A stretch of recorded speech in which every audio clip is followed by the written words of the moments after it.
Hey everybody, it's Norm from Tested, and today I have a quick show and tell for you that's an update to a product and a product category that I've found essential to my photography and videography for the past couple years. I'm talking, of course, about portable smoke machines, one of which we made extensive use of in the finale of our upcoming Bethesda Starfield series. Stay tuned for that video.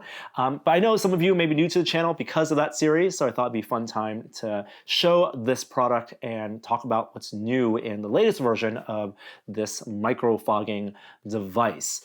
So these devices, these portable smoke machines, have really risen in popularity and availability over the past couple of years due to be honest, what's available in the vape market, vaporizers. And we've dabbled in using off-the-shelf vaporizer parts to put into props and create some small special effects ourselves.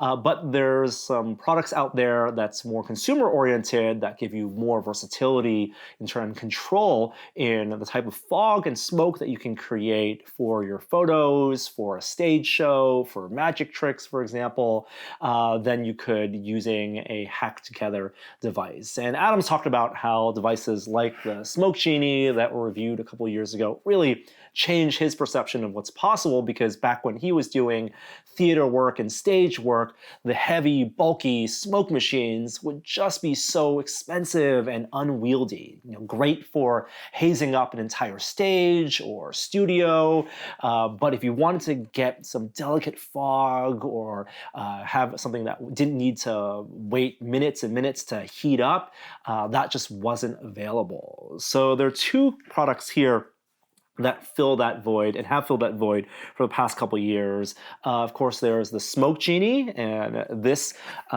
is a device that's just been super rock solid and reliable for us. And we've been using it all of the time in our studio, but it's a little bit of a higher end device. It's $600 to buy this as the full kit and caboodle. And then there's also the MicroFogger family of devices made by Vozentech. They're a Pennsylvania-based company, and this is their 5th generation microfogging device, the MicroFogger 5 Pro. I really enjoyed using the MicroFogger 3. That was the first of these portable smoke devices I used for some of my early photos, and they've upgraded that line throughout the years to now be closer in parity and functionality as the Smoke Genie. So I wanted to run down a comparison between these two products and show you what makes them similar as well as different. Functionally, form factor wise, they're pretty comparable, although the MicroFogger 5 is definitely smaller across all dimensions, squatter, narrower, but they're both comfortable handheld devices. One of the big reasons for the size difference is the Smoke Genie runs off of 2 lithium-ion batteries, while the MicroFogger 5 is the first of its family to use a rechargeable lithium-ion battery that's also removable, but it's a single battery here. There's a 4,000 milliamp hour battery, 3.7 volts, and both of these charge their batteries over a USB-C. There's a USB-C port right in the front. Like the fact that this is easily replaceable if you need to buy extras, although I found that these batteries run a long time. Most of my shoots when I do photos are an hour or 2 hours, and I rarely find that I need to charge these before the shoots. They just really last forever almost. Moving up the form factor, there's going to be a custom PCB on the inside of these that regulate the power, control some of the other functionality, all the button inputs. There's a small LCD screen on the front of each as well, as you can see. And then moving to the top, you have under these heat shields, you have the reservoir. So there's a heating coil that's connected to the PCB. That then warms up the vape technology, the vape inside of these reservoirs, and then that burns up that fog juice, these fog liquid, that's a standard fog liquid, although both these companies sell their own formulations, and then that generates the fog. Filling up the reservoir, very similar. There's a little bit of a rubber cover at top. Remove that, and then you can squeeze in the fog. Even though the form factors of the reservoirs are different, I think they're roughly the same capacity. I think the Smoke Genie has a little bit more capacity. But honestly, when you have these filled up, they're gonna last you well more than a day of using this fog. So the big difference between the MicroFogger 5 Pro and the Smoke Genie is just going to be the output and how much fog you can get out of them. They operate very similarly. Buttons in the front allow you to change two different settings. The power, so that's how hot that coil burns, so how much of that fog liquid is being burned up. And then the second variable is the fan. There is a motorized fan on the inside here that then pushes that fog out. And so you can find this balance between how much fog and how much fan.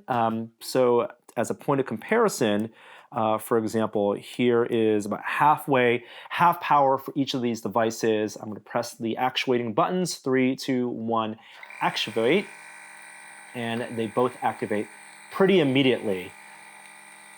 You can tell the Smoke Genie looks a little bit denser in its output, and I think that's because it's really maximizing the fact that it's using both of its lithium-ion batteries to heat up the coil. So it's just burning through that fog faster and provides just a little bit of a denser fog.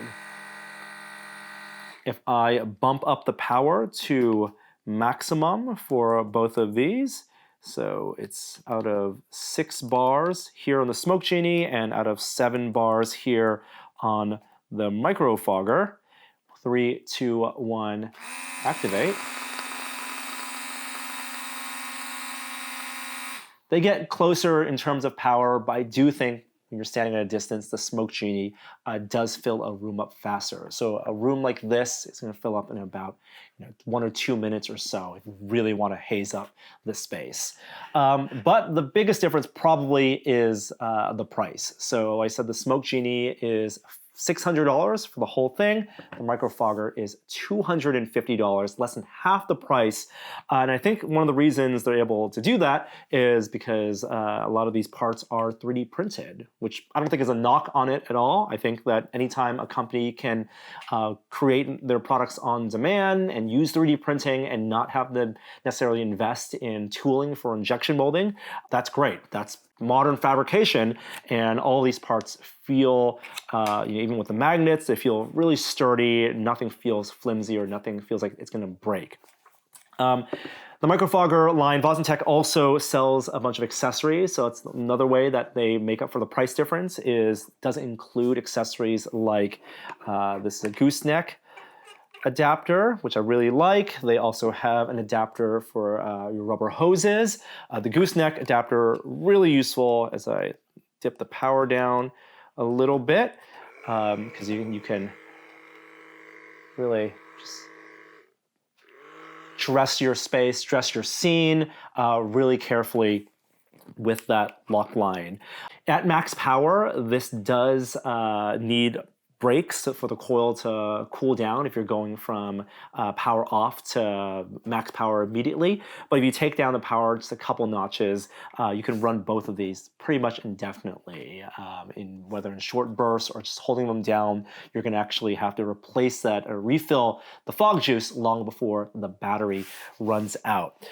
One other thing that's also a notable difference, the Smoke Genie has a built-in quarter-20 mount. If you want to attach this to, a C-stand, or you have a light stand or a tripod to mount it, and that's something they added in actually after we gave them some feedback when we saw an earlier prototype.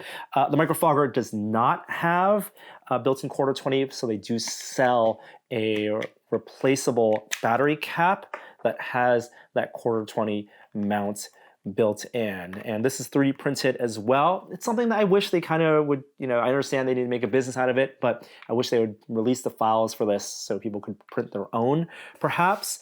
The other thing is that when you do have that quarter-20 battery cap, it doesn't sit level, and it could wobble and fall over. So I ended up taking a photo of the bottom, throwing this into Tinkercad, and then modeling and 3D printing my own flush base for it. So it's a little sleeve that then lets it sit on a table while still having access to that quarter-20 mount. I wish they would release the CAD files just of the external structure for this as well, for people to design their own mounts so they can easily lock this into a proton pack, or have it mounted to a specific part of a scene for a video, a short film they're filming, or somewhere on stage for a magic trick. I think that would add a lot of extra versatility, and it wouldn't come at cost to them. It would just make their device that much more valuable. Some other nice things, fun things you can do with both these fog machines. You can also get some open-celled foam. I love this. One of my favorite things to do with a fog machine is you throw on some open-celled foam, and then if you have the fan set to relatively low power, you can then get this haze that really sits on a table. It lingers kind of like dry ice. One of the things you can do is also fill like wine glasses with this. And that will sit in there for the better part of an hour, or you can even pour it out if you want. Again, really neat. I'll show you one final party trick. If you have kids, this is the kind of thing that can provide endless entertainment at a kid's birthday party. You can get some bubble solution, dip your hose in there, and then you get smoke-filled bubbles. And again, that's finding that balance between power and fan. Let me maybe increase the fan output on here to inflate that a little more. Let's see if I can get this to separate and land on the table. There it goes. Woo! We gotta do it one more time.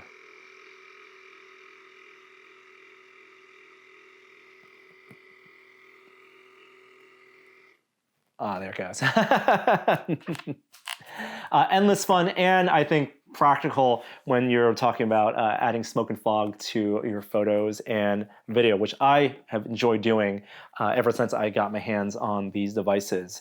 So once again, Smoke Genie, it's a little bit on the more higher end. If you're a production company and want to invest in a device that you're going to use on regularly on your shoots, then I would definitely recommend this. We love having this at the tested office. But if you want something that's definitely more affordable while having less than half the price, but certainly way more than half the value and the functionality, the MicroFogger 5 Pro is also available. And I do also recommend the MicroFogger 3 Lite Edition that they still sell for $150 as an entry-level portable fogging device. So in case you didn't know these exist, these are one of my favorite types of products, favorite things to have in our kit. Every time we go on a video shoot and we bring these portable fogging devices, it blows the minds of all the people we talk to, veteran VFX artists, photographers. More people should know about these and have these in their kits. I'll have links to where you can find both of these in the description below,